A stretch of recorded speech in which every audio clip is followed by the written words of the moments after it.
LIC colony పరిసర ప్రాంతాలు, అదేవిధంగా రాజపురం కొండ ప్రాంతం ఇవన్నీ కూడా కలిసి చిన్నపాటి వర్షానికి కూడా రోడ్లు మురిగే పరిస్థితి ఏర్పడుతూ ఉంది. ఇక్కడ రోడ్లన్నీ సిమెంట్ రోడ్లైనా తార్ రోడ్లైనా ఈ రోడ్లన్నీ కూడా డ్యామేజ్ అవుతూ ఉన్నాయి. దీనికల్లా ఏకైక పరిష్కార మార్గం స్టార్ వాటర్ డ్రైన్లు మాత్రమే పరిష్కార మార్గం. అందుకే గత ప్రభుత్వంలో నారా చంద్రబాబు నాయుడు గారు ముఖ్యమంత్రి ఉన్నప్పుడు 2014-19లో ఈ స్టామ్ వాటర్ కోసం కేంద్ర ప్రభుత్వం యొక్క సహకారంతో 500 కోట్లు తీసుకురావడం జరిగింది. దాని తర్వాత వచ్చిన ప్రభుత్వం ఆ నిధుల్ని సక్రమంగా వినియోగించకపోవటం వలన, కాంట్రాక్టర్ని అగౌరవపరచడం వలన అవన్నీ కూడా ఆగిపోవడంతో ఎక్కడ పనులు అక్కడ ఆగిపోయి నిత్యం ముంపుకు గురవుతున్నాయి.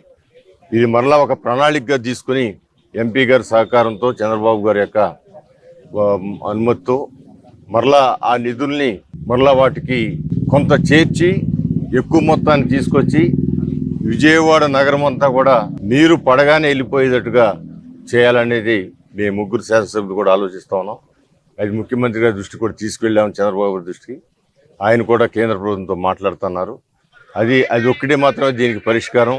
దానికంటే కూడా ఇక్కడ ఉన్న పార్కుల్లో ఆహ్లాదకరంగా ఉండే పార్కుల్ని రాత్రిపూట గంజాయి మనుషులు వచ్చి చాలా ఇబ్బంది పెడతా ఉన్నారు. చుట్టుపక్కల వాళ్ళకి న్యూసెన్స్ క్రియేట్ చేస్తూ ఉన్నారు. ఎవరైనా అడిగితే తిరగబడతా ఉన్నారు చెబుతున్నారు.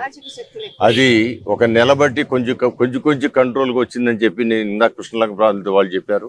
ఏదైనా కూడా దాన్ని పూర్తిగా కంట్రోల్ తీసుకురావడానికి ప్రభుత్వం పనిచేస్తుంది. స్థానికులు కూడా ఒక కమిటీగా ఏర్పాటు చేసుకున్న పార్కుల్లో కొంచెం బాధ్యతలు తీసుకుని స్థానికులు కూడా ఒక గంట కనిపెట్టుకోమని మేము కూడా రిక్వెస్ట్ చేస్తున్నాం. అట్లాగే watchman, overhead tank watchman ఉంటే ఆయన ఓవర్ హెడ్ ట్యాంకే పరిమితి కాకుండా ఈ పార్కులో అనేది పార్కులో పెట్టిన ఓవర్ హెడ్ ట్యాంక్ కాబట్టి ఈ పార్కుని దీని పక్కన ఉన్న ఇంకో పార్క్ కూడా కాపాడుకోవాలని చెప్పి డిఈ గారు కూడా, వాటర్ వర్క్స్ డిఈ గారు కూడా నేను చెప్పడం జరిగింది.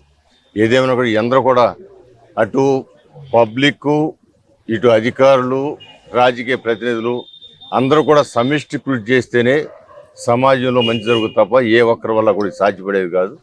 అందువల్ల అలాంటి చంద్రబాబు గారు జన్మభూమి మరలా రివైవ్ చేసి ఆ జన్మభూమి ద్వారా అన్ని పనులు చేద్దామని చెబుతూ ఉన్నారు.